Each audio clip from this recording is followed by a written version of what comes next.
back. Back in the Witchlight Carnival with everyone's favourite Dark Elf, question mark, Elf, Parrot, and Hobgoblin. When last we left our heroes, who wants to give me a bit of a recap of where we last left people off?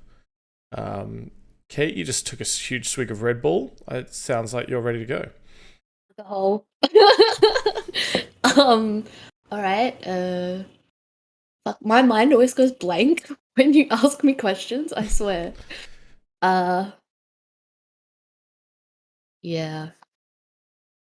I'm looking at this map, and we do the food contest last week? We definitely did the food contest last week. Mm-hmm. Yep. So we ate a lot of cupcakes.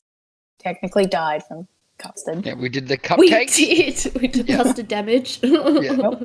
The cupcakes, and then we did the unicorns as well. And then we had to figure out what their names were. Mm-hmm. And Sorn made a girl/horse sign some pact or whatever. Mm-hmm. Yeah, he has a nubile. He now has a nubile slave centaur. Mm-hmm. Pretty much. And so as you're leaving that carousel, I guess, and you're walking your way back to the big top, and you're hearing shouts of, less than an hour till dawn. Come to the big top. See the crowning of the Witchlight Monarch. Will it be you? As you kind of wend your way through the crowd. But to give everyone a beautiful picture of what each of you are looking like, let's go down the line. And if you could describe to me your character, just and sort of what they look like, what they're wearing, just so we can get a bit of a nice mental image as you make your way through the crowd towards the big top. And if you're doing anything in particular, as you make your way through the last remnants of the Melbourne show, aka Witchlight Carnival.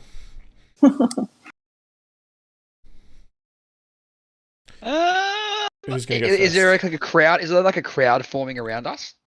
Yeah, there's a crowd of people walking the same way as towards you. it. Yeah, for sure. All right, I'm gonna try to do a chanting thing. Something like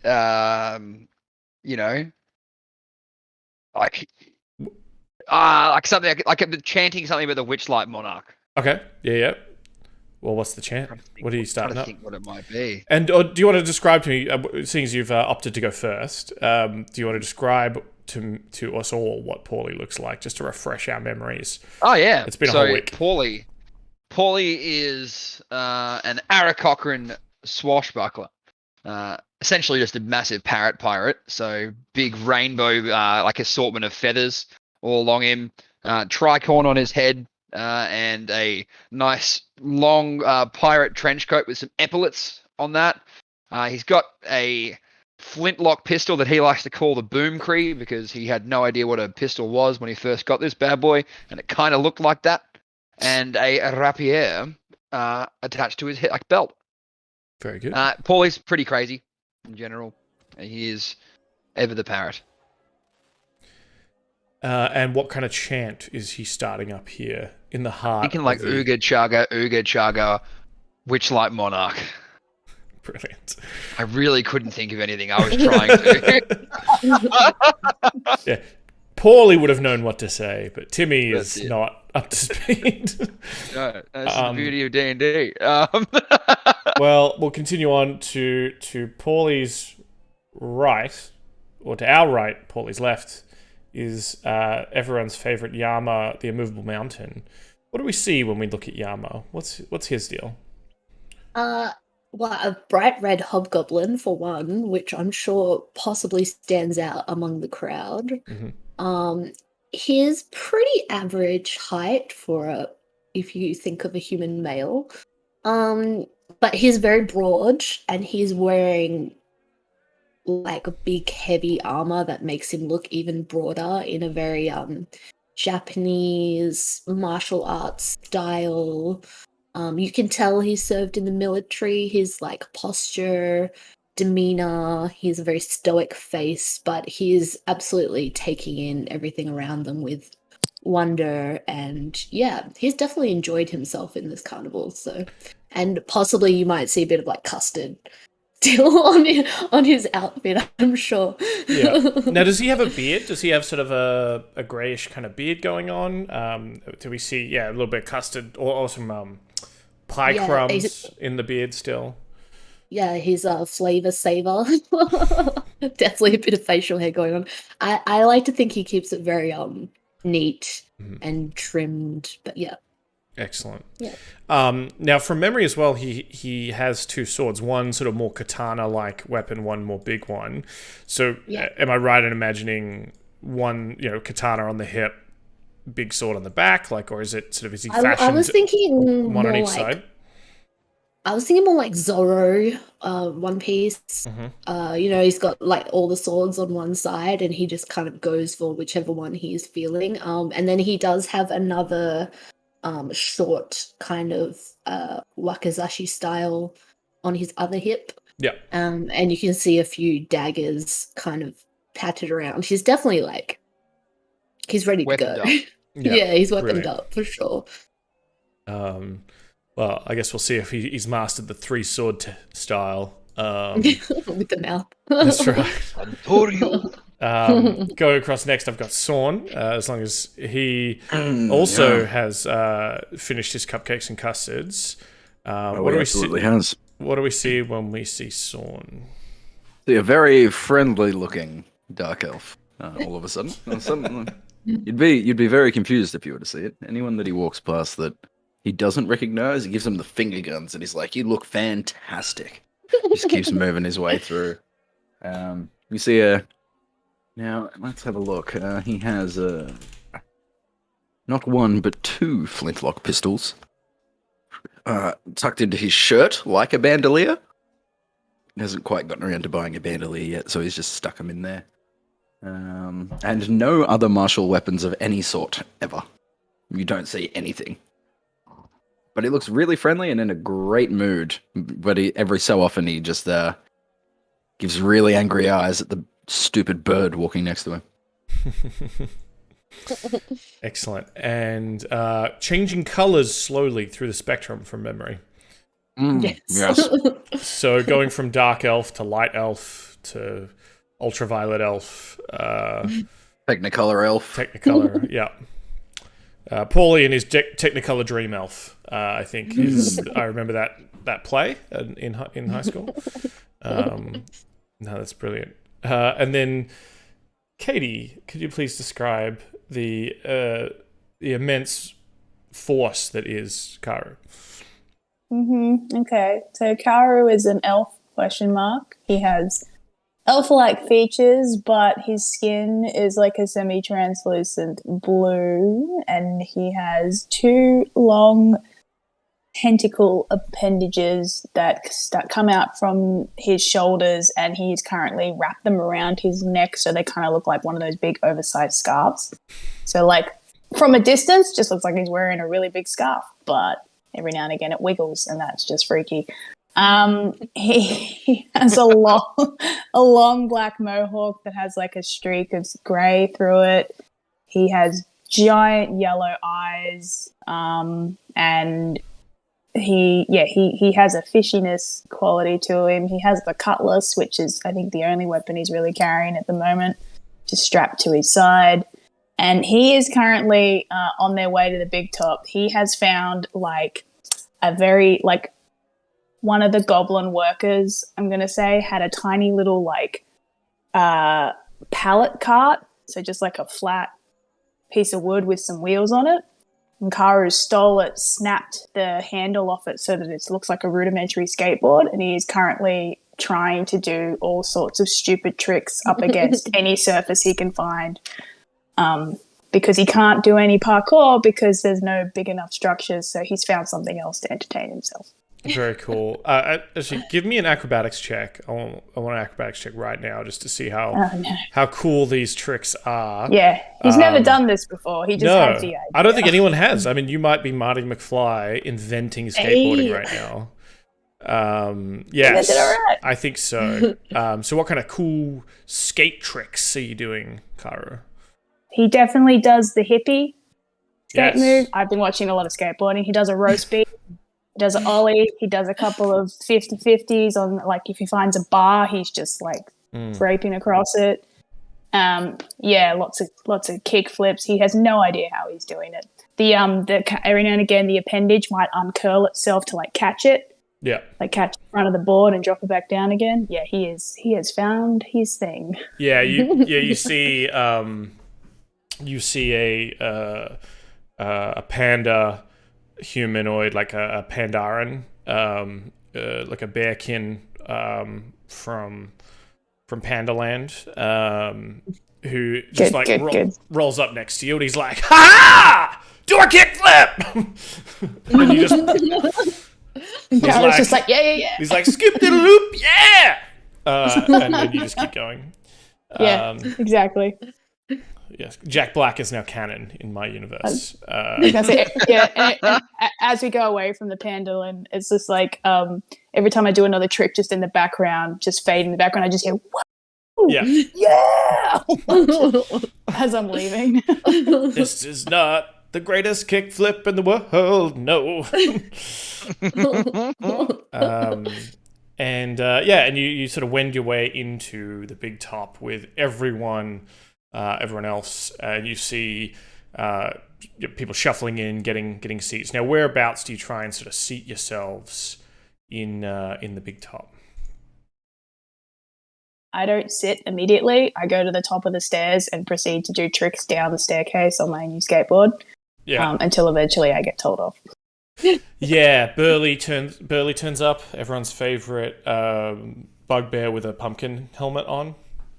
It comes up, and it sort of, as it's getting busier and the seats are getting more filled, he sort of lifts up his helmet a little bit and he's like, "Excuse me, Karu, you're gonna have to take a seat. There's not enough room for you to do tricks." Kick flips it into my hand, goes and finds everyone else. So passive. He adjusts his overalls. Yeah, he's like, I thought you were cool, Burley. Yeah.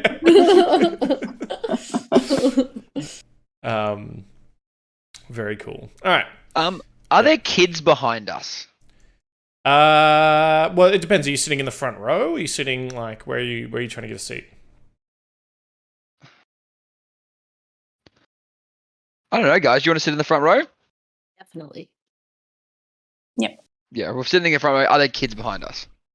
Sure. Yeah, I'd say there's definitely like a couple of kids. There's obviously adults who are on their own too. Pairs of people, but definitely there's a bunch of kids in the crowd. Move back and then give some kids like my seat at the front. Yeah. Okay. So at one point you're all sitting there waiting, and then you kind of all look to ask Pauly a question, perhaps, and you see a small child wearing butterfly wings, is now sitting there. On their shoulders is kind of the hands of their parent who's behind them. But the seats are tiered to a certain extent. So, although I guess Pauly's impressive double wingspan probably blocks a lot of view. Cool. Anything else as the people are starting to sit down? They're excitedly talking to each other. There's a sort of a small halfling with a little tray, calling out for peanuts, get your peanuts, and sort of throwing like roasted peanuts, little bags of roasted nuts into the crowd. I mean, I'll catch one, but I'm not paying for it. No, they're just throwing them. Oh, okay. I probably catch too many, and then begrudgingly hand them out to the people around me. Once you've got 4, one in each appendage, you're like, I guess I better start giving some away. Yeah, and it's even worse because like the appendage reaches quite far out, so there's like someone's going to grab it, and then it just catch it, and then I feel like maybe Yama kind of like sends me a look, and I'm just like, yeah, a little like elbow nudge, very gentle. You already have one. Yeah, one of the kids sitting behind you tries to lean forward to like catch the peanuts, catch the baseball, and you're just like, nope. Yeah. And then I give it. And to then you him. give it to him. Yeah. Yeah. Okay, very good. Fall in the face of chaos, but not this one. Oh. Not today. Very cool. What else? Yama and Sorn, what is your sort of look and feel during this?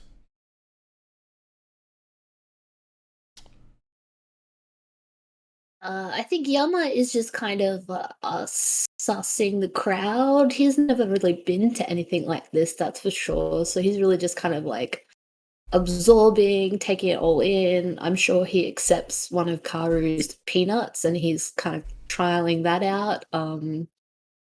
Yeah, he's just kind of like, this is cool. I'm really just like taken in by this. Yeah. All right. And Sorn? Is there a railing in front of me? No, I don't think so. You could say that there's a railing to the side, maybe, so people don't fall off the side of the seats if you need one. But no, I think it's sort of bleachers style. No real railings. Sorn's just sort of kicked back. He's got his legs out in front of him. Mm-hmm.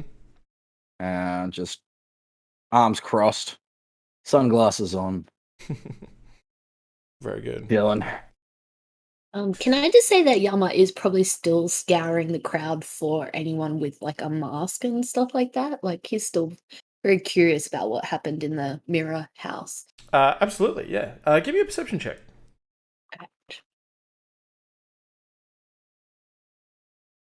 Ooh, 11. Yeah, you definitely don't see anyone. I mean, there's definitely some more kids with sort of face paint and stuff like that. Yeah. One seems to have a face paint like you see a little girl with a face paint that looks like a pig, but then you realize it's a little girl with her face painted. It's not sort of what you saw in the Hall of Illusions, and then I guess especially with that 11, you're kind of while you're looking around you lock eyes with Karu, who's holding like 6 bags of peanuts.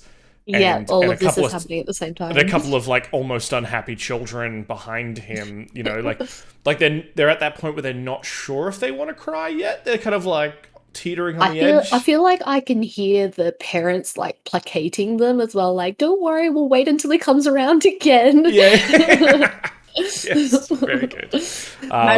Yeah. Would say that Karu is just making a game of this because he really so what he does is when he has way too many, which is obvious, like he doesn't even want the peanuts, like he doesn't want to eat them, he thinks they're gross, he just like bouquet throws them behind him.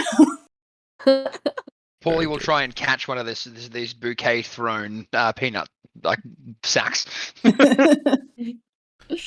Yes, so that what does that signify? You're going to get married next, or absolutely, yeah. You're the next person to run away and join the circus, I think is what that signifies. All right, so as spectators begin sort of taking their seats in the big top. Actually, I need to say thank you very much to Fireworks, who threw a subscription in for subbed in for September. So add it to the party. I'll add to the party sheet that you have. DM phylactery.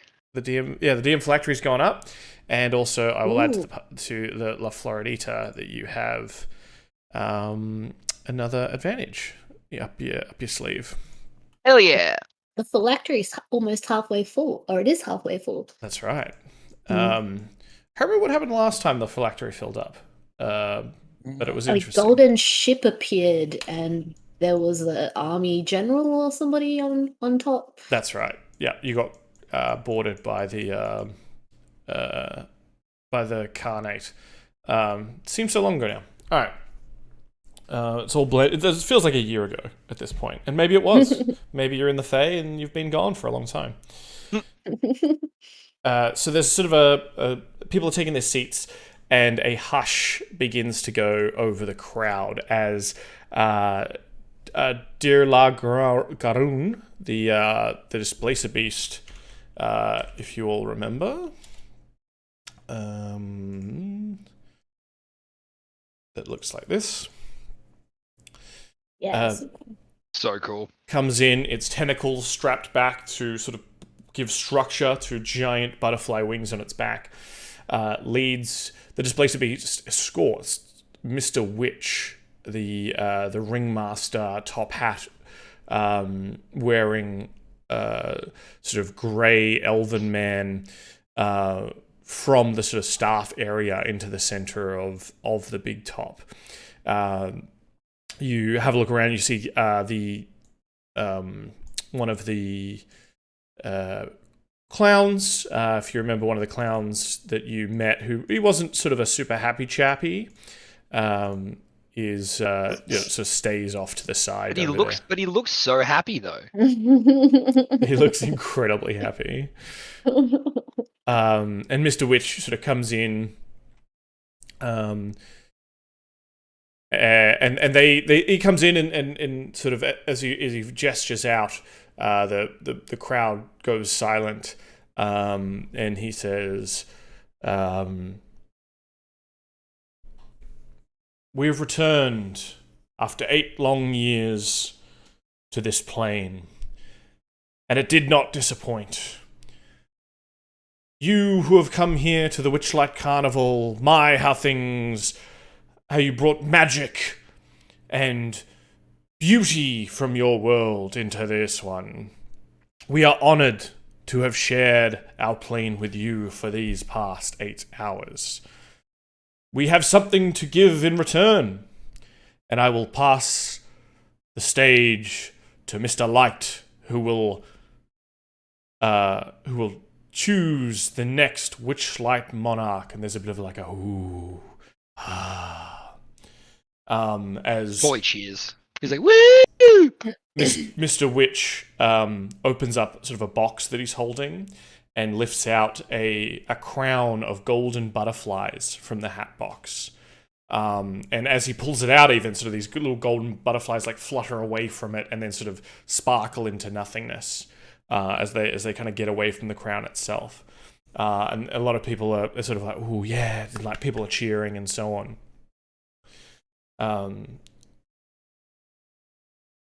Mr. Light, with his, let me see if I got a picture of Mr. Light, just so we know what he looks like. Here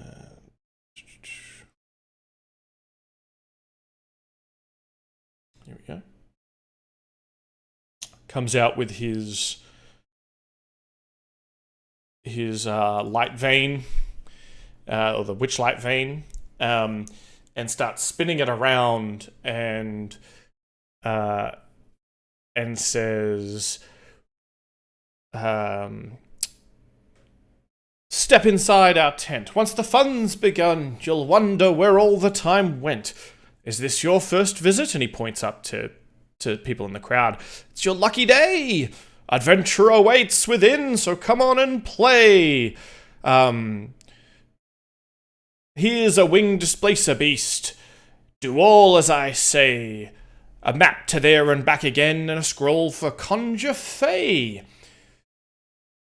The hourglass is ticking and the clock is out of sand. You've joined us here, deep in Wonderland. A magic, missing mirror world outside of time. Trickery's reality, and this chaos is sublime." And he says, the time it is overdue. A monarch must be crowned. Will it be you? Will it be you?"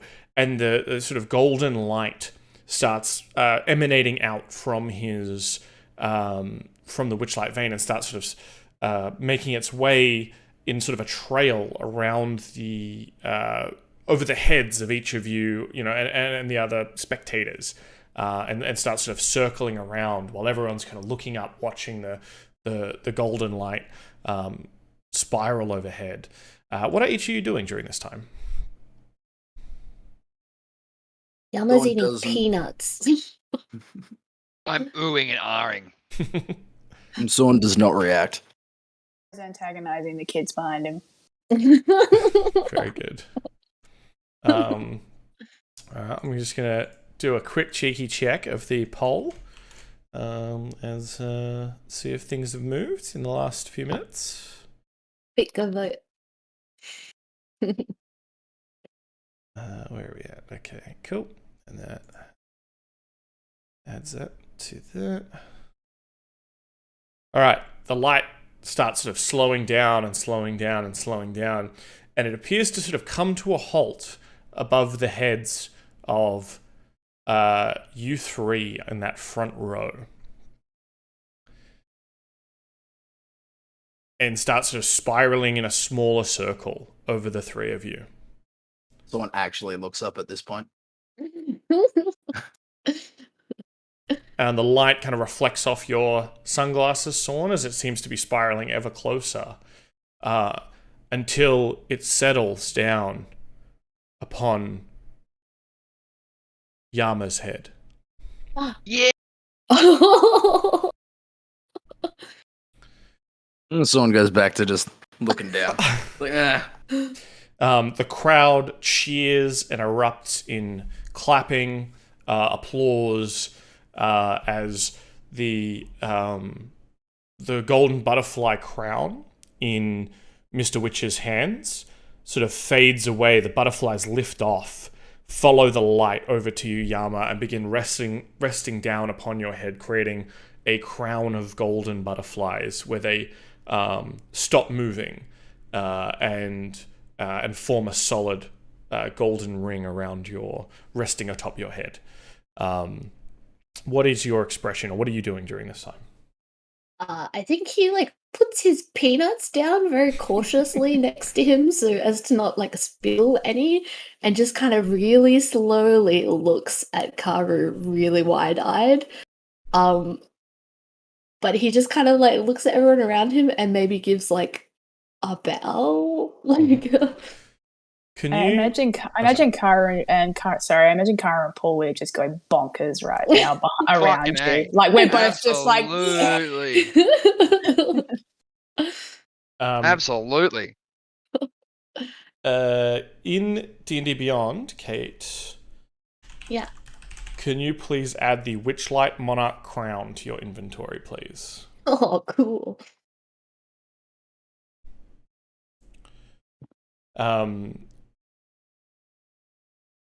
What is your reaction, Sorn, apart from you looked up and then looked away? What is the look upon your face? there's no real reaction. As the light was spinning overhead, someone's reaction was an eyebrow raise, and he started looking up and then I went to Yama, and he's like, and just goes back to just chilling. Looks at Yama, and he's like, congrats. A song is struck by the mer lady, and Mr. Light kind of holds his hand out to you, Yama, to sort of take you out from the crowd, and he leads you on a short walk around the stage itself as this beautiful mermaid siren song calling out. You're not sure of the words exactly, although Karu, you might be. This is sort of that. I'm not sure how much time you spent with merfolk. Probably more than anyone else here, apart from Pauly. I would say so. Yeah. Yeah, it's certainly that one of those old school, nobility songs of, we celebrate thee by your grace, by your joy. May you reign supreme. Long live the king. That kind of feel to it. As Mr. Witch and Mr. Light kind of walk you around so everyone can see you. Yama, what's your reaction? Do you give the wave? Are you giving? Are you quite reserved because you're obviously a kind of military gentleman? What's the go? The people who know Yama can definitely see that his color has changed. If he could go redder, he has definitely gone redder. I think he's definitely not used to being the center of attention as somebody who's really kind of drawn away from people. He loves helping, but never took any of the reward or anything like that. So I think he's definitely playing along and giving the crowd what they want, but in his way, it's like he's giving little bows and waves to the children, and yeah, feeling all very out of place. And as you're walking along, you see that that halfling and his fiance that you chatted with, sort of in the crowd, and they're like waving at you and pointing and going like, "Oh my god, it's him!" You see the goblin covered in like the little tiny spoons, and he's waving like a little thermos in the air as like a bit of a thing. The little there's you see as you do with the lap, there's a little kid who is who's like pulling at his mum's dress and like pointing at you, and you can't really hear what he's saying, but you see he's like holding up a gold coin and like pointing at you, and like then pointing at the coin like to his mum and like trying to say something to her. You see all sorts of people sort of waving from the crowd. One of them is those two little boys that were playing around the Lost and Found. They kind of, you see them in the crowd waving at you as well with their mum. And then probably the last person you see before you sort of get back after that loop is what perhaps a person or perhaps people, as you do see a trench coat full of goblins who doff their hat to you as you sort of come full circle in the stage, and Mr. Light with his scepter like a marching baton says, "Your Grace, my liege, let's lead your people through the streets. We must celebrate the new king of the new Witchlight king." And a band seems to strike up, and Mr. Light leads you, and then people start filing in after you as a march through the streets of the Witchlight Carnival begins. You do sort of a full big lap. You spot members of staff sort of letting off fireworks either side of the crowd, so there's sort of big explosions and light in the sky as you lead your subjects around the carnival. What does everyone do?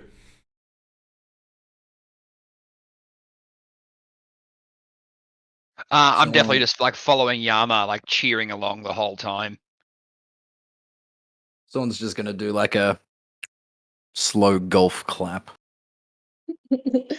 Not Can I moving say from that his seat. at some point Yama like pulls out his sword and does like a yeah hurrah kind of. Absolutely. And as you do it, you pull out the sword, you're like, aha! And then there's just boom, boom, boom, and like fireworks. Oh, cool. As Mr. Light, exuding cheerfulness, says, come, everyone, join us in the streets. And you end up sort of over the next sort of 10 minutes doing sort of a full lap. The people who didn't come to the big top are all seeing you. They're, maybe they're still getting food, or they're trying to get their what was it? It wasn't Birdie Beetle show bags. I can't remember what was the in-universe different version was. But yeah, there's people that are trying to get their show bags at the last minute before the place closes.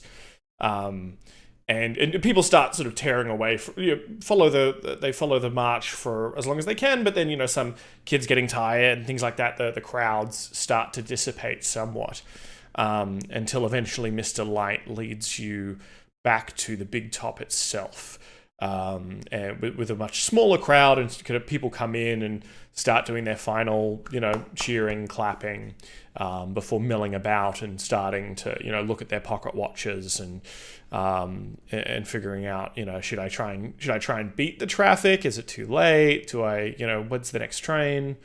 And go from there.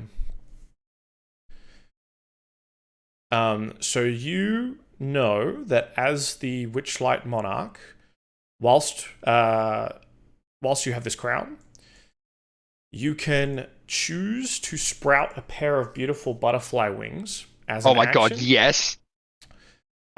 So as an action, yeah, you can reading this was wild. as an action, you can sprout a pair of beautiful butterfly wings, And whilst you have the wings, you gain a flying speed equal to your walking speed. And you gain a bonus on all charisma-based ability checks while those wings are active. You can use this charm 3 times, but then you must... that it takes 8 days to recharge. Yeah, it's amazing. Such a cool item. And there's other effects that you may or may not run into depending on how we go and where we go next. Cool. So, once the crowds mostly have dissipated, all that's left in the big top is you, Mr. Light, Mr. Witch, and I assume your companions. And some of the other staff kind of starting to pack up and things like that.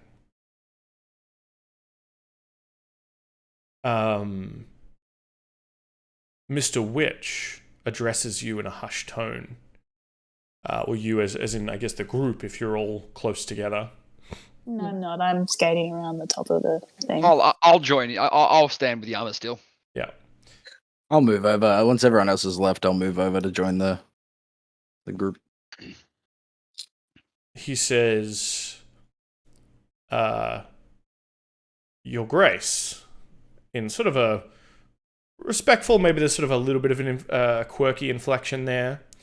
He checks his pocket watch and he says, we are soon to depart, but as the monarch, I believe that you may seek more. Will you be leaving us? And where will you go? How do you mean, seek more in the Fey realm? Is your purpose here done? I guess I will talk to my comrades. I do have some curious questions that you would not previously answer. Well, how could I deny the questions of a king? Then, if that's your answer, I am very curious about the masked humanoid that we came across earlier. Have you seen them? Let me just check here. Sorry.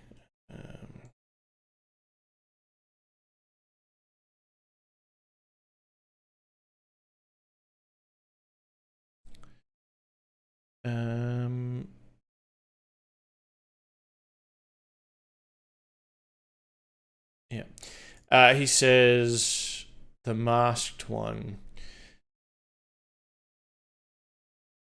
I cannot say we've seen one such as this, but we have heard rumors, rumblings, but carnival folk, you understand, are quite superstitious. We have more important things usually to deal with. But you have heard of people disappearing from the carnival. People, things, emotions, memories. Things can get lost. There was, for a long time, there has always been a charm upon this place that if people snuck in without a ticket, they would lose something of great value to them. Mostly people pay for a ticket, though. Sometimes children sneak in. Do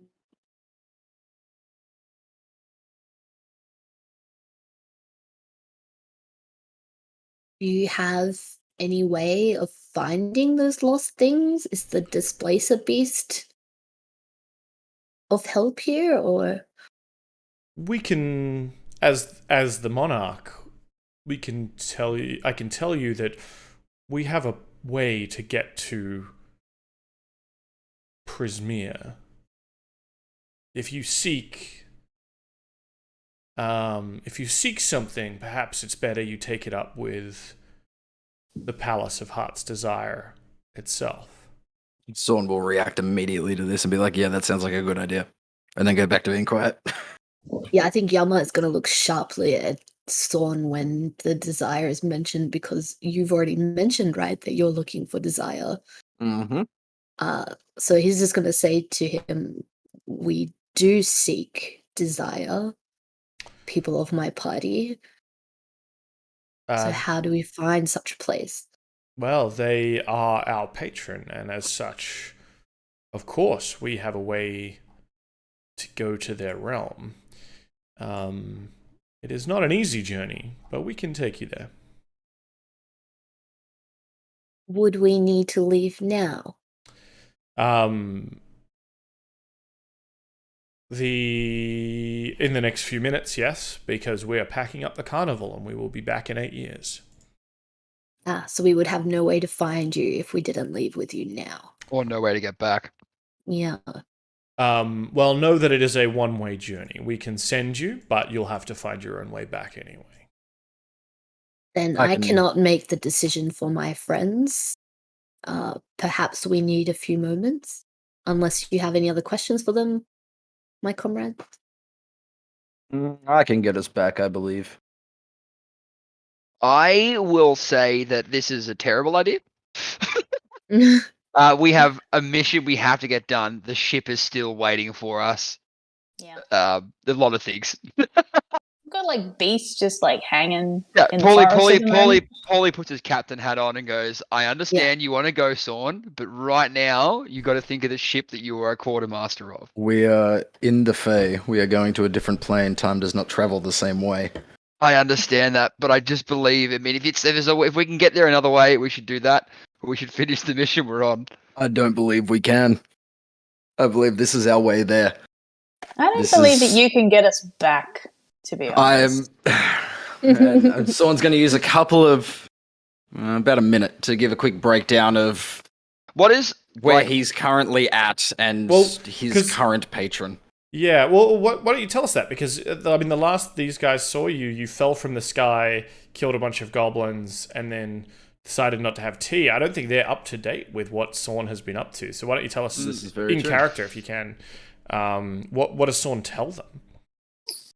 Okay, so basically, from their experience, you're a sorcerer of some description, right? Yes. So basically, it was the town that we were in, or the island town place was called Verdant or something? Yeah. So when we were in Verdant, you know how I went missing and like I fell from the sky to like find you guys? Yes, and you definitely weren't talking about desire or any of this Dream Lord nonsense before disappearing. Yeah. Alright, so basically, the big guy with the horns, like that dude, like I don't know what happened. I went into a bar with him, and then next moment I know everyone's asleep, and then I'm in some kind of place where like I thought really hard, and I changed where I was in there. So yeah, and then I got told by the guy. No, I think it's a completely different plane to the Fae, but in a way similar. Basically, yeah. I met an Endless who controls dreams, and now I have a chunk of his power, and I've been tasked with restoring his realm, which will then give me in turn more power before his realm gets destroyed because of some stuff going on. But ultimately, one of the things that I have to get is in Prismere, and also Cloppington out there. The reason she is the way that she is because of someone in Prismere that needs to be 86th, if you know what I mean. There's a few things, but I do know, like, time is different in the Eternal Realms. Like, because, yeah, I came to in the bar, and then, like, I had a lengthy conversation, and then I came to again, and it was, like, only a few seconds had passed. And then I got taken to the drow lady. That's my sister. And then she dropped me out of the sky, and I caught up to you guys, and now you're all caught up. That's basically what happened. That is a lot. Yeah, a lot happened. It was a busy couple hours, okay? I like these chats. You mentioned that the thing in Prismia is only one item that you have to collect. How many items do you have to collect? At this point, there's a few, and I like hold up my red gem that I have. But like Prismia, also the unicorns gave me some information about what's going on in Prismia. Mm. Like I really feel like I need to go there because everyone keeps telling me about it. But yeah, there are hags in Prismir. I don't know if that means anything to any of you guys. Like if you guys are after heard anything about some terrible, terrible hags. I'm definitely up for it. I just don't think right now. All I know is there's a portal in front of us. Why don't we just take a quick hop over the pond, kill some hags, pop back to the ship. We'll be back in time for tea. Have you ever fought a hag before? No, but I've fought lots of other things. I think hags are a bit different. I also have this red gem that just like eats dreams and nightmares. So, also that thing, you know how like we in trouble because of that ride, or has no one slept yet? No No one one's slept slept yet. yet. No one one's knows slept yet. yet. We're gonna roll that one back. But yeah, like I have to kill some nightmares or absorb some nightmares. I feel like if I kill them or absorb them, either way, like it's like this game from a realm somewhere else called Pokemon. Like, yeah. I believe I'm gonna throw the gem at them and they're gonna like wriggle a couple of times and maybe I'll catch them or I just kill them. Like, but it will make me more powerful, which in turn makes us more powerful. Let's vote on it. I I put think my hand in the air. Karu actually asks one of maybe Mr. Light. Mhm. He's just like, "What is the time discrepancy? Do you know?" Is it always constant or does it change? Yeah, because I know there is a time discrepancy, but I don't know if it's time passes faster here or slower here comparatively to over there. He says the carnival itself does sort of bend time, surely. Most people find that despite having arrived here at different times, they all actually arrive here usually at the start of the evening. And whilst you've been here for 8 hours till dawn, yeah, most people will wake up and it'll be the new day. When you leave this place, you'll usually wake up feeling rested back in your realm. But the realm beyond Prismia, you have to be careful because you always have to mind the rule of 3. In Prismia, there is past, present, and future. Time is not ever moving forward like it does perhaps on your plane. Time there is more of a where you're standing in the moment. So if you leave from the present, you'll arrive back in the present. But when you leave Prismir, if you're standing in the past, you might arrive back in the past. And if you're standing in the future, you might arrive back in your plane in the future. So as long as we leave from the past or present, I feel like we're okay. How But do you? how would we know? Yeah. I have a sense for these things, I think. I don't know. But I feel like if we come back in the past, at least we know what's going to happen. Yeah, but how do we 'Cause we've come been back through in it the before. past? How do we do that? How does one do that? Aren't we always in the Timey-wimey present? magic-y stuff. Yeah, I Well, know. it'll be our present, but also our past. This is weird. Mr. Yeah. Sorn just starts like scratching his head. I think my Mr. brain hurts. Mr. Light says, "Oh no, it's incredibly easy. You just have to step pastwards and keep walking until you're in the past. But if you step Yeah. futurewards, you might end up in the present. run too fast, and you'll end up in the future. You're just telling us to walk backwards. What happens if I take one step backwards while standing still? Will I go back a day before we went there? That don't make sense. You might. Might works for me. Someone's like, this sounds great. It's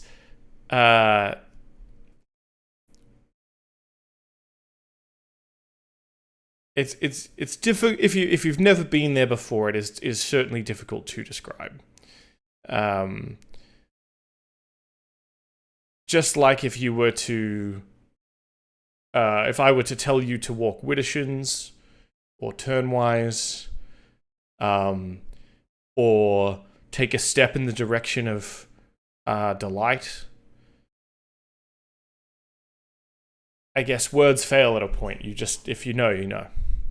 Someone's gonna just like raise a finger and be like, wait a second, I know someone that could help with this. And he's gonna try and he's gonna hold his red gem and he's gonna try and call out to the dream. Okay. What does he say? Dream. I think I found a way into Prismia, but we can't. We need a bit of explaining. And the guy that's explaining it to us, let's be real, he's not doing very good. His Desire is his patron. This is all internal, by the way. Sure. Desire is his patron, and I don't think he's inclined to help us, but he's offering to send us there because we won some sort of competition. But I'm trying to convince my friends, my compatriots, to come with. That we should go there because it's a good idea, because that's where one of the things I've been told is. Can you just zip over here real quick and give me a hand, please? Mm-hmm. You get no response. Okay. I love how you pretended to think about that, Dan. Sorn will and you feel no connection. And someone's gonna bash the gem against his leg and be like, "Is this thing on?" Holding it up at different angles. Yeah, trying to get reception. Yep. No. No. All right. Wow. That's interesting.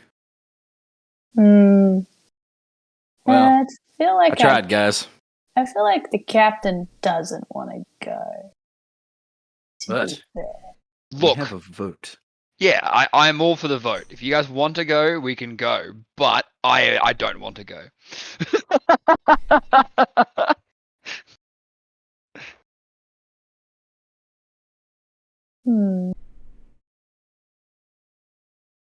I'm strongly for going. Mr. Witch looks at his pocket watch. He's doing that thing where he takes actually, it by out, the looks way- at it, puts it by the away. way, A few moments what later, is a takes it pocket- out, looks at it, puts it away. Can I actually literally ask him what is it? What's that he keeps looking at? Because I would never have seen one. Oh, this is some Shadakai technology. This is something we picked up some years ago, Mr. Light. Is that right? Yes. See here, he pops it open and shows you, and it's sort of it's almost like it's like a sundial, but with moving arms. There's no light and shadow. And on his in particular, it has numbers, but it also has a sort of like a sun and moon kind of motif going as well. And so it's showing that the dark side is sort of slowly there's like a little panel that seems to be slowly turning towards lighter blue as it ticks away, and you can see a hand moving around counting the seconds. Where do I get one? Well, I mean, this was a gift to me from our patron. Well, at least imbued with their when we underwent the pact. If you wanted to get something more mundane than this, but perhaps does the same purpose, I mean, you could join us. So it's a bit of a crapshoot which plane we end up in, but we're sure to stop by the Shadowfell at some point. Some of the engineers there. It was only about 4 jumps back that we were in Eberron. There's all sorts of clockwork and mechanism there. Have you ever seen the TV show Sliders, though? Fuck is a TV? It can be a little random where we end up. Right. Look, no, it's okay. I mean, I'll get one when I go there. But he definitely eyes his one off pretty. Yeah, it's definitely attached to him via a gold chain, right, to his waistcoat. But yeah, he he certainly doesn't hand it to you, but he'll kind of show it to you a little bit. But you can see he's very certainly precious about it. Look expensive? Oh yeah. Like really expensive? Yeah. Like not only is it made of some kind of gold. Piss off the Witchlight Carnival expensive? not only is it made of gold and has a gold chain, which by itself the jewelry work for a thin gold chain like that is probably quite impressive. The fact that it's got some kind of mechanical aspect to it. You're not helping me here. Bird like shiny.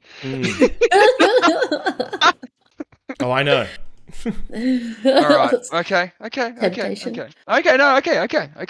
right. No worries. All right. So you guys decide. What do you want to do? I'm saying no, but if you guys want to go, we can go. Can I just say that Cait really wants to go, but Yama definitely in his very deadpan kind of face says we do already have a lot of responsibilities back where we came from and duties that are unfulfilled. Now hear me out. The responsibilities are to my sister. And honestly, she can get fucked. Like she's been trying to kill me my whole life. I also mean the ship too. I don't feel comfortable leaving the ship for this long. Mate, look, if we want to find some awesome-ass way to make our ship into a Fae-traveling planar thing, I am keen for that. And, like, Pauly is saying this, like, he's like, I'm up for that. But I would like to have that home base and that ship with us for that kind of adventure. I don't know. Is there any water at this place? I ask the witch in light. I mean, last we were there, there's water in all plains. Well, not in all plains. There's water in most plains. We haven't been there in a while, though, so I don't think there's large swaths of water. It's more sort of foresty, swampy, jungly, at least around the Palace of Heart's Desire. Damn it. If you really want to go there, Sorn, let's do the vote first. Yeah, I'm kind of missing the sea. So Katie really would like to do it, but Karu wants to get back on a boat and some water. You are a water creature, Karu. Yeah. He's like, this was kind of just a little bit of happening fun when we got lost. I think we should get back to the boat. Although this four-wheeled vehicle does suit you well. This is good. This is my land vessel now, I think. Does it have a name? Deck. Skate. I don't know. It's kind of like the deck of a ship. It's a little mini deck with wheels. It's called Toy Machine or some shit. It's called a Skaru. Shit. Yeah, everything's just a pun on my name. That's right. What is your response to this song? Oh my god, you know what you could call it? You know what you could call your deck? What? It's a tech deck. Because it goes along terrains on the thingo. So it's a tech deck. Oh, okay, yeah, no, that's good. We'll workshop. That one's good. Yeah, that's tectonic plates that that make up the plant. Yeah. Karu's just like, whoa.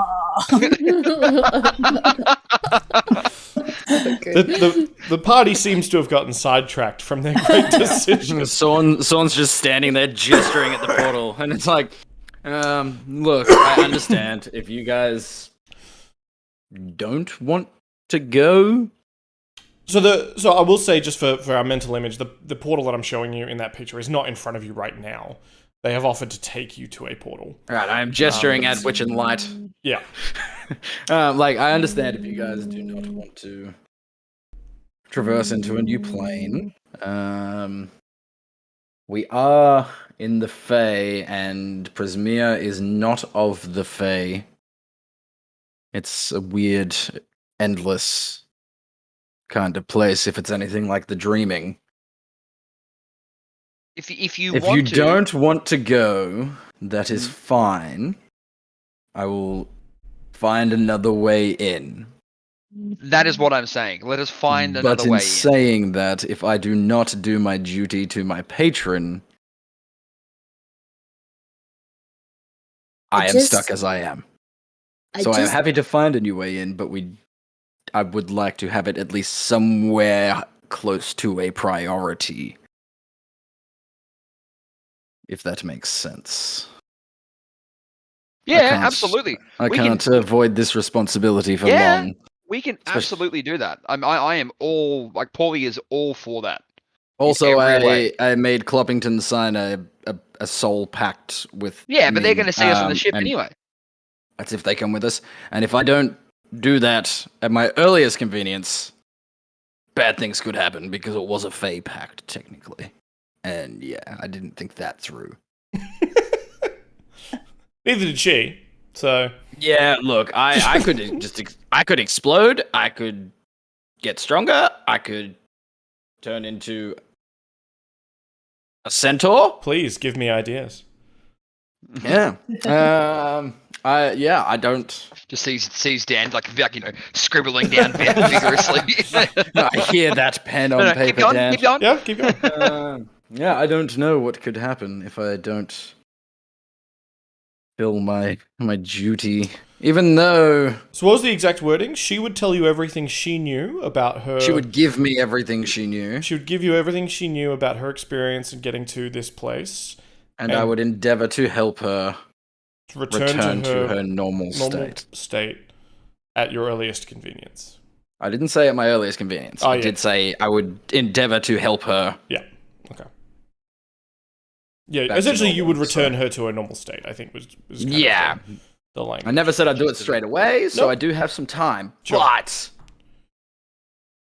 I don't know how much time some time is. Sure. And I'm a little bit worried, guys. Well, not that worried. Like, it's fine. I got this red gem. We will. Like, I'm keen for it, and we will make it an mission. But so what do we currently have to do? Like, my head's a bit. It's been a long time. Right now. So we can talk on a meta level, or Pauly, you can tell us in character if you remember. Yeah, that's Sorn asking Pauly. Okay. Yeah. So Pauly kind of just goes and says, like, look, it's more even just the fact that we need to get these Rothe there. We need to go talk to the different villages, like the actual island itself, and then go from there. Figure out what's happening in this new world. We can absolutely make it a plan to make our ship into a planar traveling vessel. I'm all for that, but it'll be better doing it on the plane that we know, and we have a responsibility to our crew to make sure that they don't. You hear in the back of your Pauly hears in the back of his mind just explosions from Nesbit. Pauly's scared of Nesbit, not the crew. Nesbit will destroy everything. Pauly's pretty happy being a captain, you know? Like it's kind of like his dream and his ship, and it just doesn't feel right to leave it. What if we get this done? Like this, our current endeavor. Get it done. And I ask if we can't get the ship to that plane, what if I can get my sister to give us like a dry dock or somewhere to store the ship where it will be safe? And if we can, we could probably get some upgrades done while we're away. Then we come back to like an even better ship. Oh, yeah, we can talk about it. Absolutely. Whatever, I'll do whatever you guys want. I don't care. As long as I don't die, I'm good. So what's the vote? It seems like you guys aren't keen. So Sorn just starts walking away. Like, he's already counted the vote in his head. He's like, yeah, time to leave. We're going back to the ship. All right. Yep. Cait voted Going ship. back to Damrakia. Mm-hmm. All right, guys, it's an absolute pleasure, and I go to hug both of them.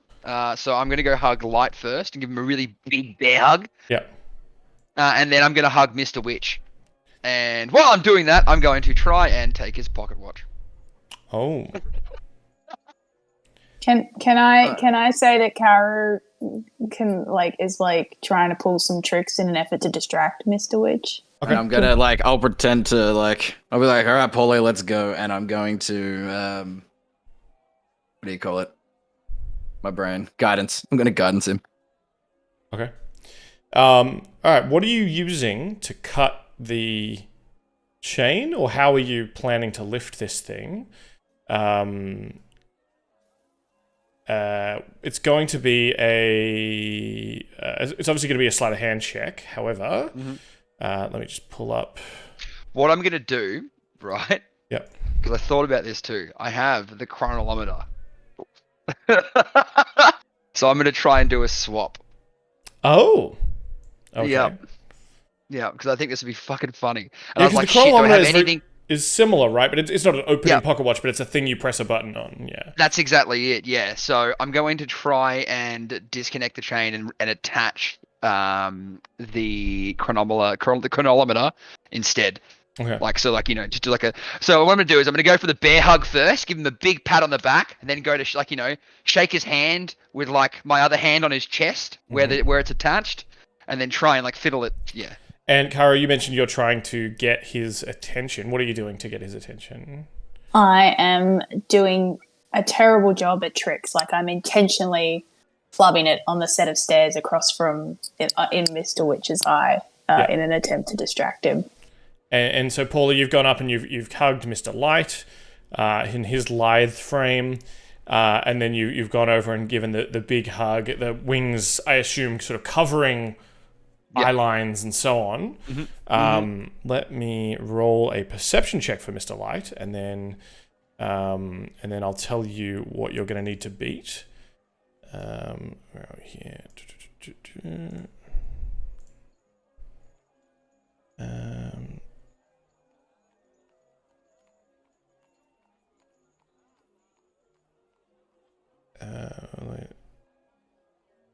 Okay, cool. Doop.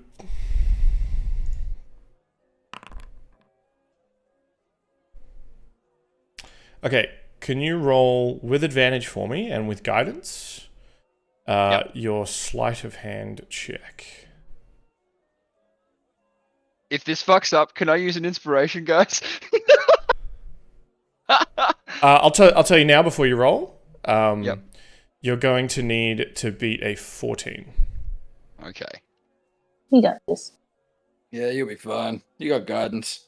That is a natty 20, I'm pretty sure. Oh! Yep, natty Roll 20. Roll the 1d4 anyway. Just to add to it, sure. Yep. Add insult to injury. Come on. All right. So you reach in. Oh no, did he go for the watch? Yep. Yeah. I got a natty 20. Well, why don't you describe it to me? How you get this watch?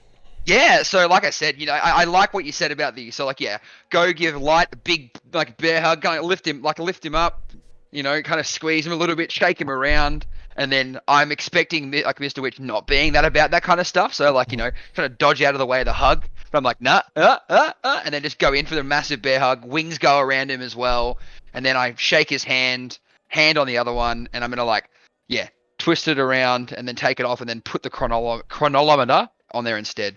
And put it, back in the same pocket. Yeah. So the chain is still there. I've just attached his watch. You've attached the chronometer, and you've Chronometer. Yes, and you've got the watch. As you palm the watch, you actually feel you hear almost like in your head a soft ticking noise as you palm it, and then as you drop it into your pocket, you no longer hear that anymore. but it's almost like you could feel it through your hand or like in your mind, sort of a ticking as you took it. Obviously, you don't get a chance to look at it or anything like that as you palm it. But you definitely think you've definitely got it, and you've got it in your pocket. You have a Witchlight watch. Ooh, cool. All right.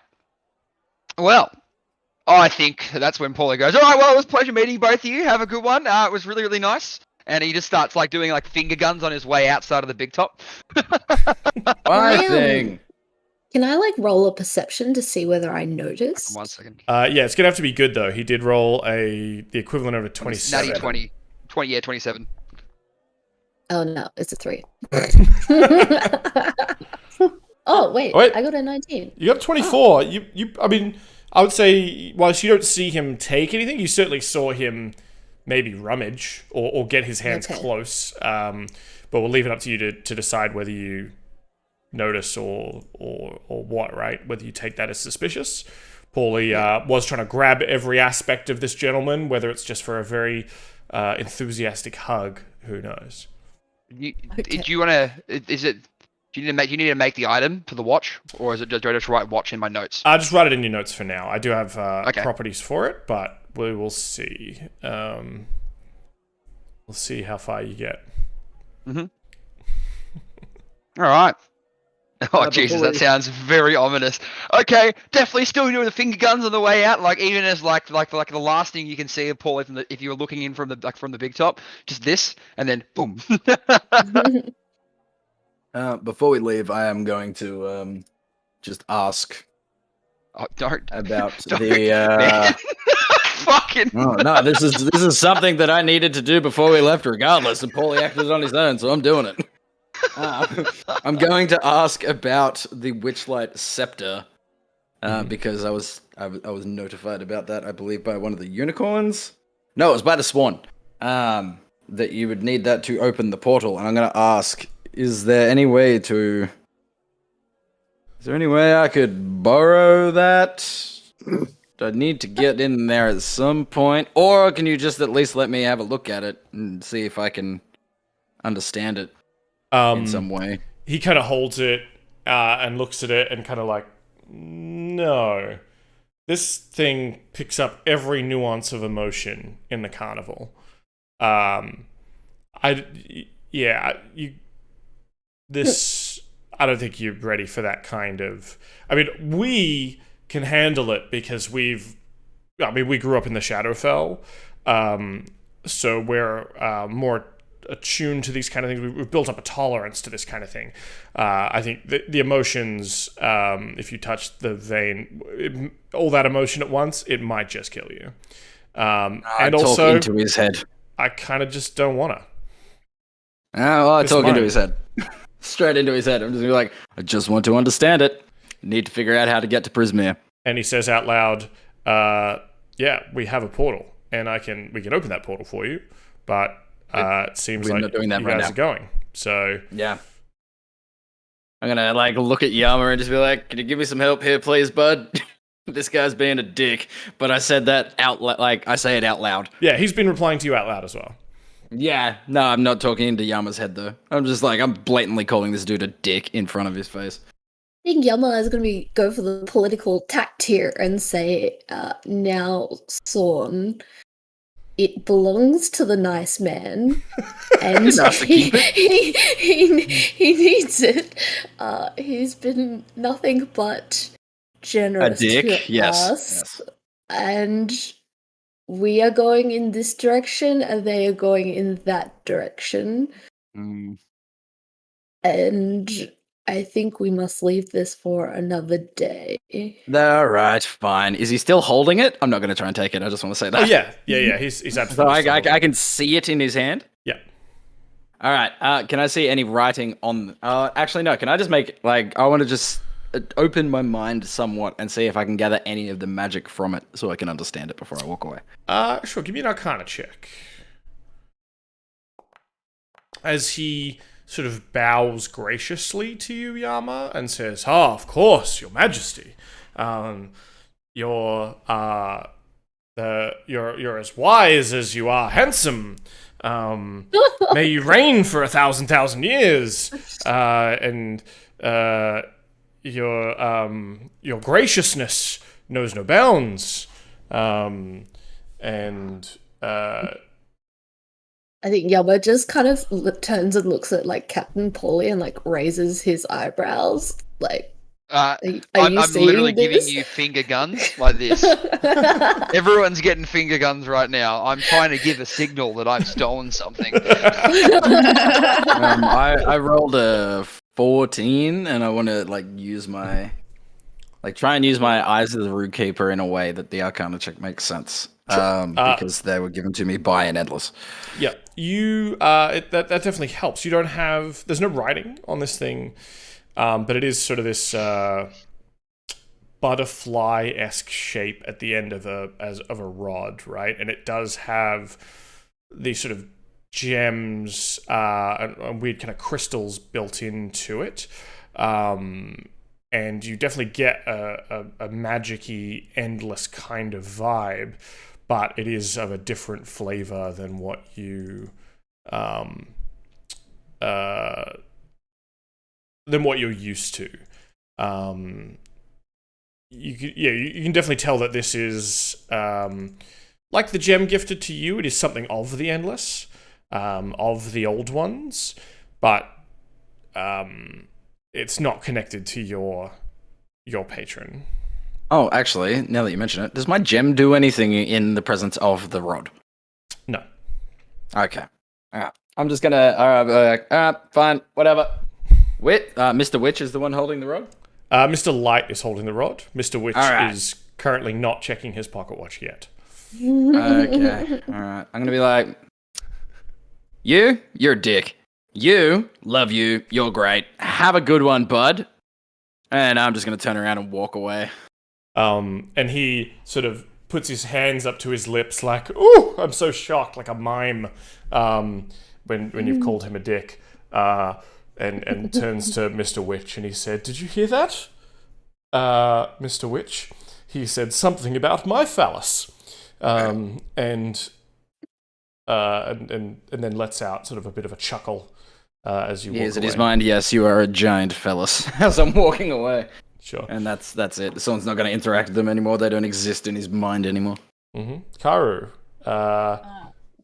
Yeah, Karu firecrackers down the stairs on his little tech deck and just like rolls out. Yep. He just like salutes the two as he does. So I guess the last person to leave is Yama, with his golden crown of butterflies atop his head.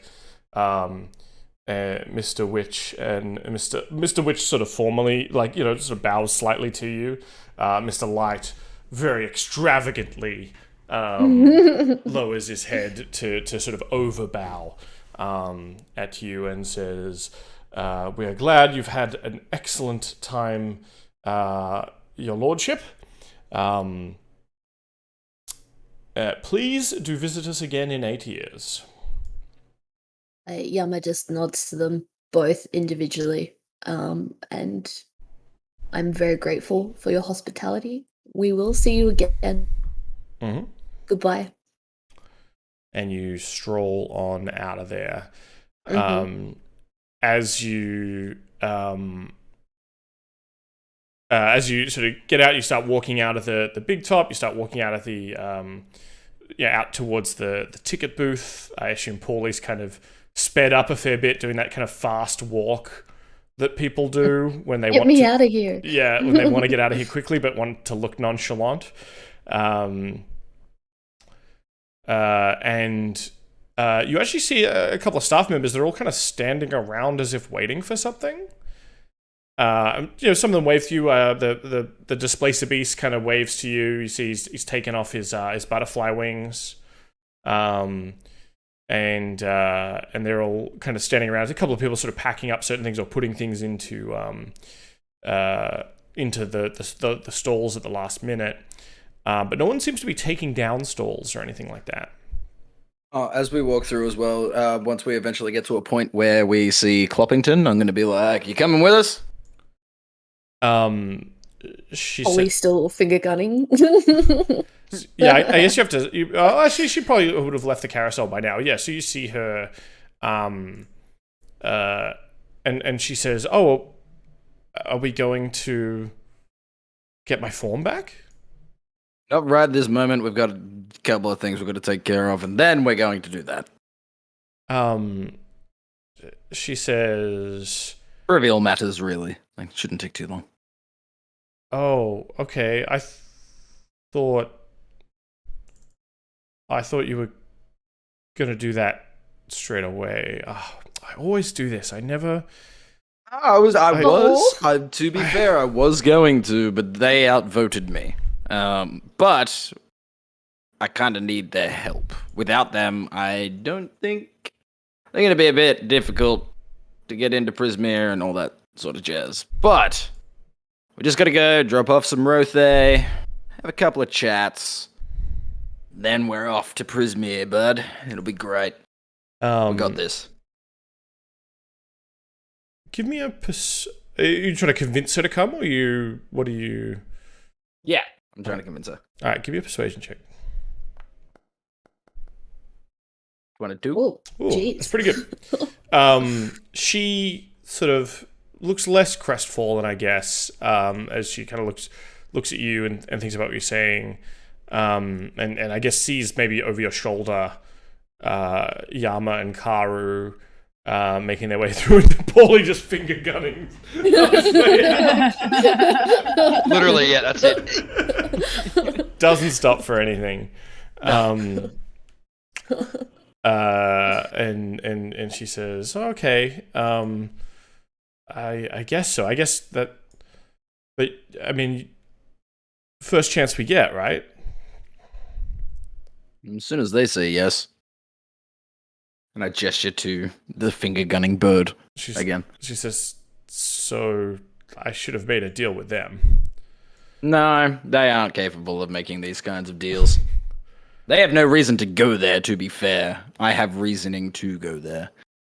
So... yeah. She's like, "Okay, well, I'll come with you for a while. And perhaps, yeah, we can... at the very least, that'll, I guess, keep you honest. Right. I don't want to be on another plane of existence, I suppose, and not know where you are." Well, I mean, I could disappear at any moment. And I wink. She looks at you, deadpan, and says, "That's not helping my anxiety." Nah, it'll be alright. We just have to... We got a couple of things that I wasn't that invested in these other things. I am invested in this. But yeah, they're invested in the other things. So I see. Kinda, yeah. I have to help them do the other things. Sure. Even though I don't get it, because the other thing is technically for my sister, and I'm sure she'll understand. Like, she's a bit of a bitch. She's tried to kill me a few times. But anyway. She's looking at you like eyes wide, like not understanding any of the context. Yeah, someone's just rambling again. As she's walking with you, I assume, while you're just like out loud spewing forth this kind of stuff, she's just like, okay. Regret. Yeah, I was gonna say, and It'll be fine. Karu leans over to Yama and is like, "I think he's blowing it." And Yama just nods sagely, like he's seen all this shit before. It will be fine. Don't even worry. Like we'll figure. We can do this. We got this. Got you. So as you sort of head out past the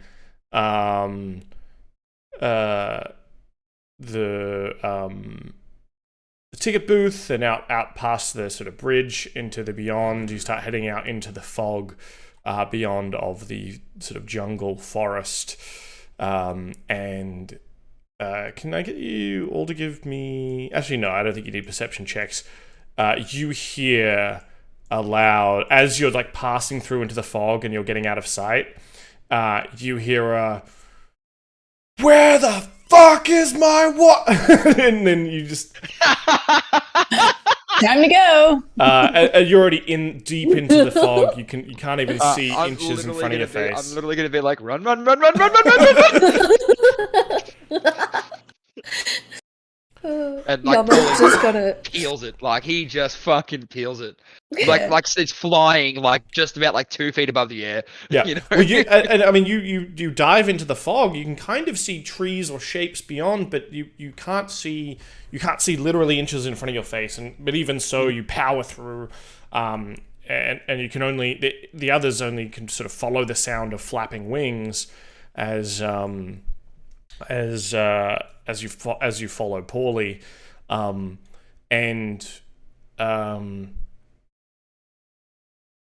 Pauly, you feel sort of a digging in your ribs, like something pressing into your ribs, into your rib cage, and then again, it presses again. And you're looking up at Dumrakir, who's kind of poking you with his boot. And you, Yama, Karu, Sorn, and Diana wake up on the ground of the forest with Dumrakir and a number of Rothe, I think, like looking down at you. Sorn, you certainly wake up with a Rothe like licking your face. And you can just start to see the sort of sun rising through the trees, and blasting this day with its warm summer light. The sounds of the carnival calliope gone in the distance, and returned are the soft, distant crash of waves, and obviously songbirds of the of Aurora. Like, have we woken up? Is that what you mean? Like, Mm-hmm. Do I have Okay. my skateboard still? Yes. Karu shoots up to find his tech. I check my pockets. Do I still have the watch? Yes. Okay.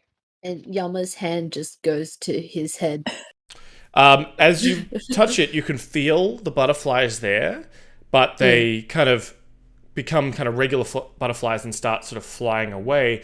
But you can still, even despite them going, and no one can see the crown on you anymore. You can kind of still feel it's there. Okay. Cool.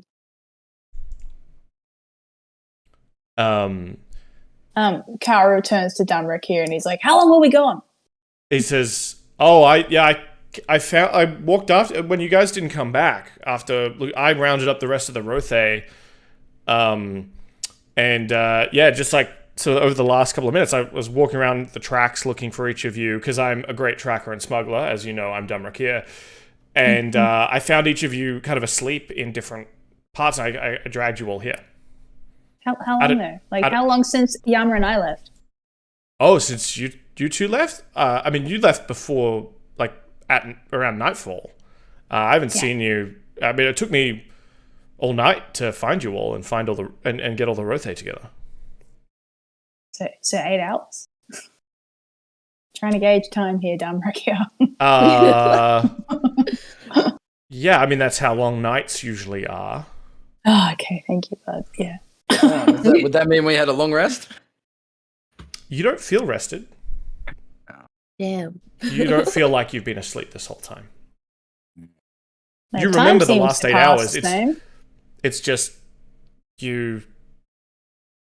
It certainly feels like a dream, but so real that it's still there. And obviously, Yama, you can still feel that crown on your head. Karu, you still have the skateboard. Pauly, you still have that pocket watch. You could feel its weight in your vest pocket. Sorn,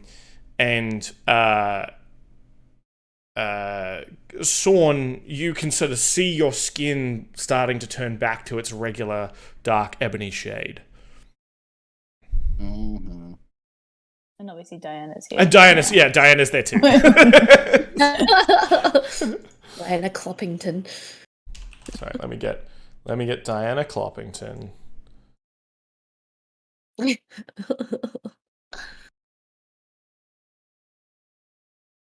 All about it.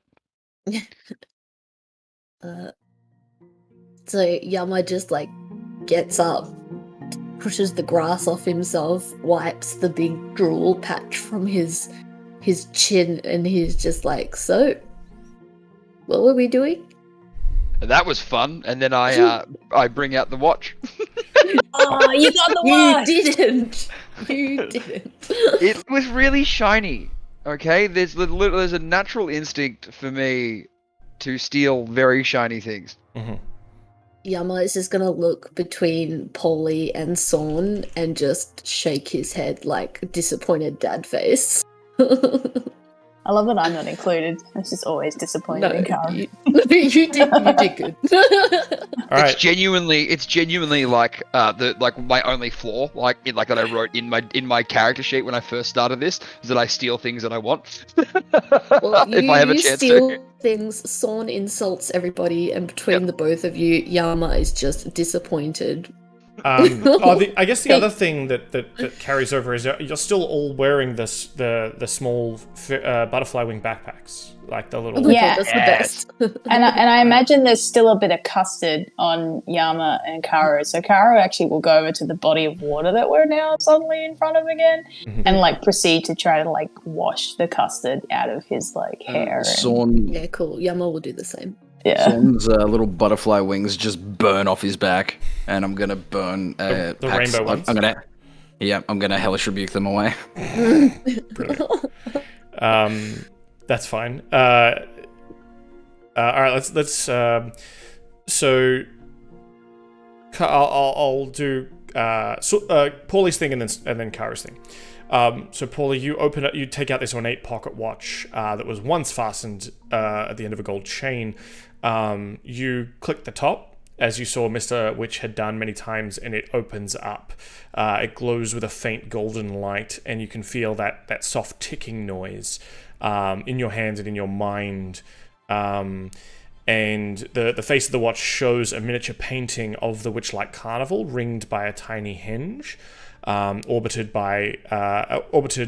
at night by a mote of light small enough to slip through the eye of a needle.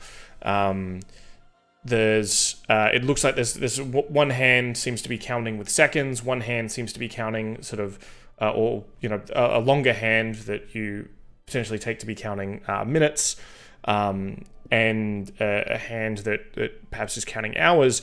You also see another one with sort of a sun on it, and another one that seems to have the phase of the moon. Ooh. And then Is it mechanical or like magical? A bit of both. It's sort of glowing with some kind of light, magical light, but you can see sort of through the hinge. There's almost little windows to beyond where you can see tiny little gears moving back and forth. And you feel grooves, or sort of the winding mechanism on this thing seems to be able to pull in and out at different stages. Do you play around with it or the button at all? Or? I'm gonna fling it to Sorn and say, "Hey, this thing's magic. What does it do?" Pauly knows not to press the buttons until he's told to. He's been beaten. He's been beaten before. Does it have any writing on it?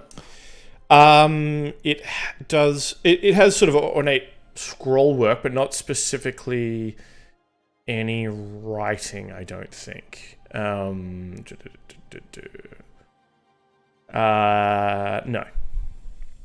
I'm gonna make an Arcana check. Yep, absolutely. And try. It's why I keep him around. I'm also going to dig deep, Identify and the I shiny. would very much like to guidance myself. Sure. Yeah, look.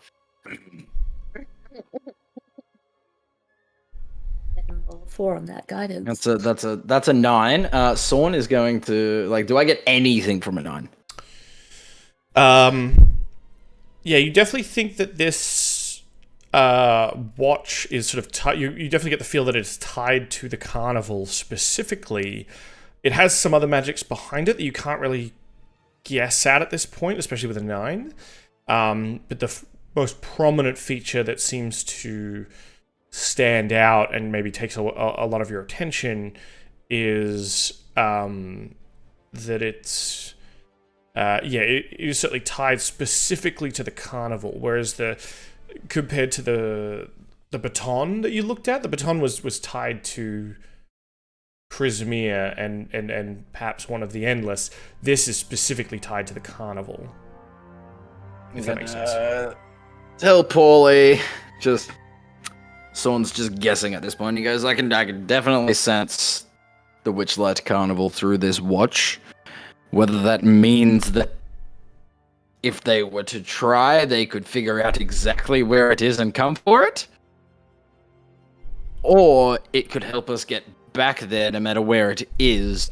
I don't think this is something that should be in our plane of existence. If that makes sense. I believe we should What put you this in a Diana, punch dimension Diana looks to be widely, her eyes wide, and says, "Is that Mr. Witch's pocket watch?" Yep. Oh, by the gods. What? Is it really expensive? One of a kind? That means it's very expensive. What does it do? I know he always used it to pack up and unpack the carnival. Oh. Oh god. Like, what do you mean? So we may have just made a very big enemy. At the start of the day, he would sort of click it a certain way, and whenever we'd approach somewhere new,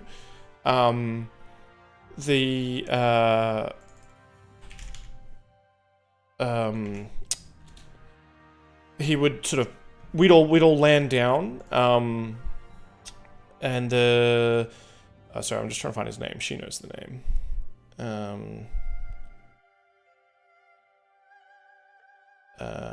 Northwind, you know, the tree guy? Yeah. Him and Red would go down. He'd put down sort of a silk ribbon we'd find a good sort of openish kind of area, not too big, not too small. He'd put down kind of a blue silk ribbon to create sort of a perimeter. Mr. Witch would click the watch a certain way, and the carnival would begin setting itself up. And then that would also make it was crazy. So he'd make the perimeter with that blue ribbon, and then that would sort of expand out, and it would create a space between spaces so that the entire carnival could fit. Has And he ever then- lost it before? Not in all my time there, but he'd also use it to pack up at the end of an evening. Do you remember how he clicked it? No, I had other things I had to do. I'm going to... Sorn will say to Pauly, I believe we should probably put this in a bag of holding for now, so it is just, like, can't be found until we figure out. Bugger it. I'll take it back off Sorn and be like, I throw it back to Pauly. I'm like, alright, bud, have it. I don't want any of this this. sounds like pure chaos. I love it. I just wanted a shiny thing. So it packs up... Wait, is it the carnival? Have I just stolen the carnival? You definitely something important, that's for sure. Good job. Is it something that I'd have to attune to know what it is? Like, is it... I mean, you also, you think you probably how you spend can some more feel time it. with it. Yeah. You can. So that's what I meant to say. Like, if I spend more time with it, will I figure it out? Potentially, yeah. Alright. This is not good. Nice. And I think, okay, so we've resolved that. Now we go back to Karu. You are sort of leaning forward into the lake here. Give me a perception check.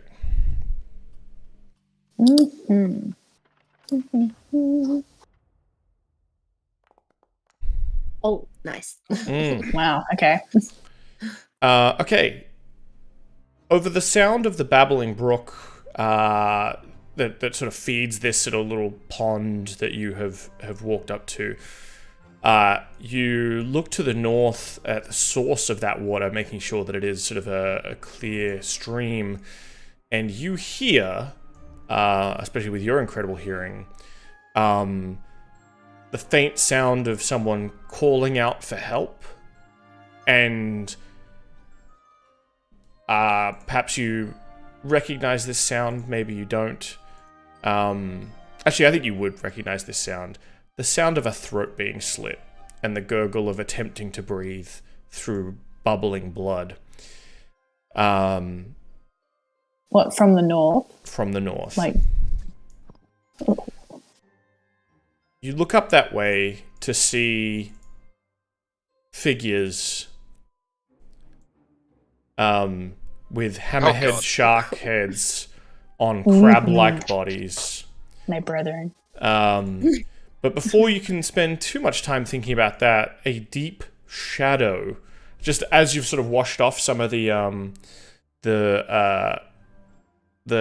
custard and pie cruft on your face, a deep shadow from within the water in front of you starts to get bigger and bigger, and you leap back just in time as a giant crocodile snaps at you, and that is where we'll end it this week. Yeah, I think the only thing Karu says was, "Oh yeah, there were things here before we fucked off."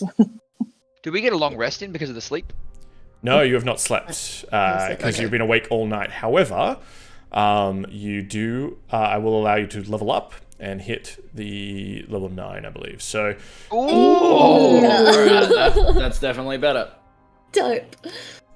I was getting close to that asking that question. Hell yeah! you've solved Sweet. the Witchlight Carnival And stolen it most likely. stolen certain things. Jesus, And so good. as the crocodile emerges, you see smaller Funny. rat-like figures emerging from the water as well, running away from it. But we will resolve that next week. Nice, Oh, very nice.